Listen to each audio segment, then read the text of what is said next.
Hello everyone, my name is Sharky the Gaming Shark aka JDFRG, and some time ago, at least at the time of writing this script, the Ruin DLC came out for Security Breach.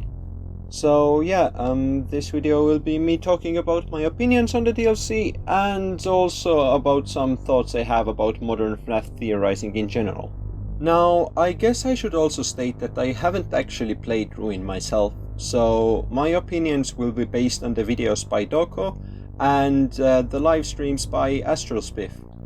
Also, remember, these are just my opinions, so if you disagree with them, feel free to comment your reasoning down below, but just remember to be civil.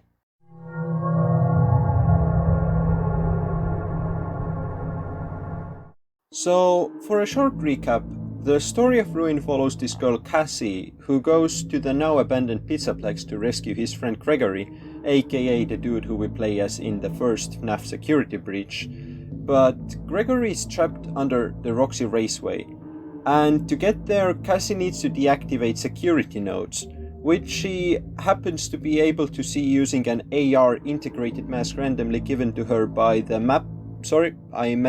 mask bot. Eventually, she deactivates all security nodes, one of which just happens to be Roxy, the only animatronic that is an ally to you in the game, and so she makes her way down the elevator to the underground pizza place and eventually reaches a sealed off room. Logically, as any child would do, she breaks down the wall with a forklift. Now, you know what? Turns out that Gregory wasn't actually trapped down there, but it was an endoskeleton named Mimic, or Grimmick in the files, probably standing for Gregory Mimic, who was, yep, you guessed it, mimicking Gregory.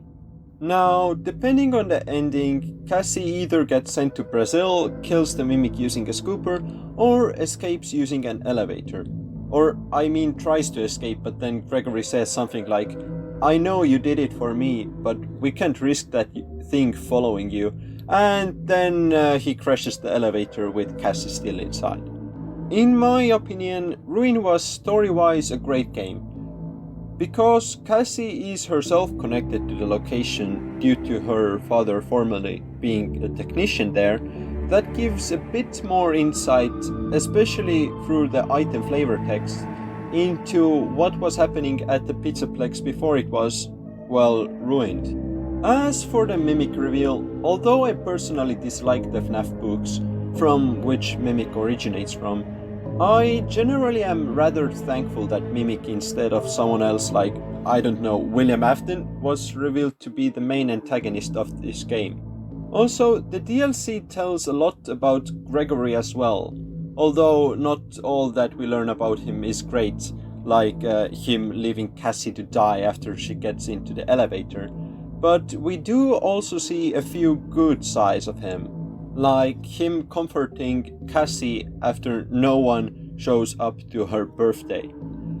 In addition, Gregory helps us solve Security Breach a bit too, thanks to leaving behind, in addition to his backpack, a bunch of comic panels, which I will talk about in the next section, that being...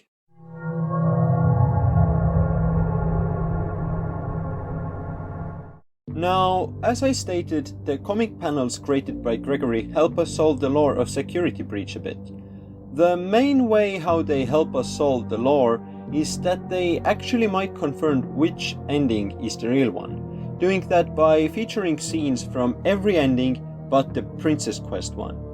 Now, while some people interpret that as not confirming any ending, as the Princess Quest ending in Security Breach also had a comic style, I personally believe that these comics in Ruin are there to tell us that the other endings were made up by Gregory, and the Princess Quest ending is the true ending of Security Breach.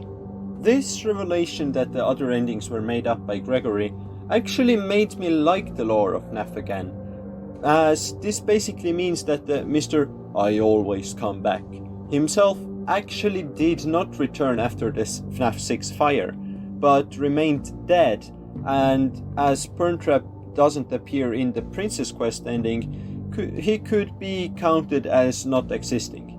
This, however, makes me appreciate the new FNaF games more, as instead of just stretching on the story of the original games, they actually do something original.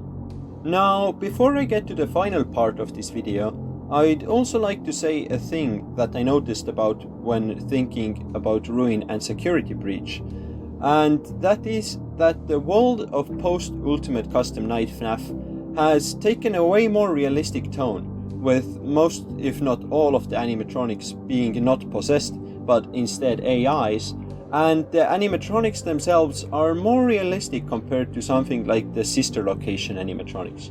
Okay, but now let's get to the final part of this video.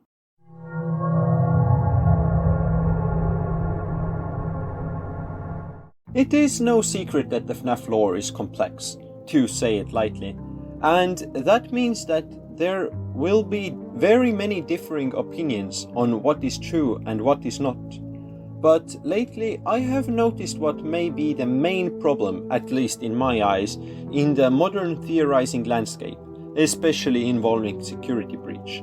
Now, I should note here that Ruin might have already changed that, but as there hasn't been too much time between the release of Ruin and the release of this here video, I don't yet know if that is going to be the case. But without more stalling, I think that the main problem in modern theorizing is the need to tie everything back to the old games.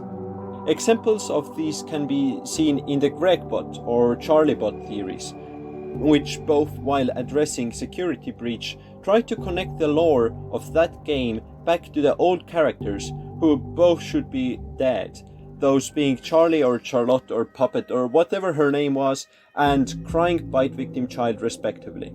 And while I do understand the fear of stepping away from something familiar, or as familiar as something can be in the FNaF lore, then especially with Ruin, I do think that the games post-Ultimate Custom Night are actually trying to be their own thing, introducing new characters and new concepts.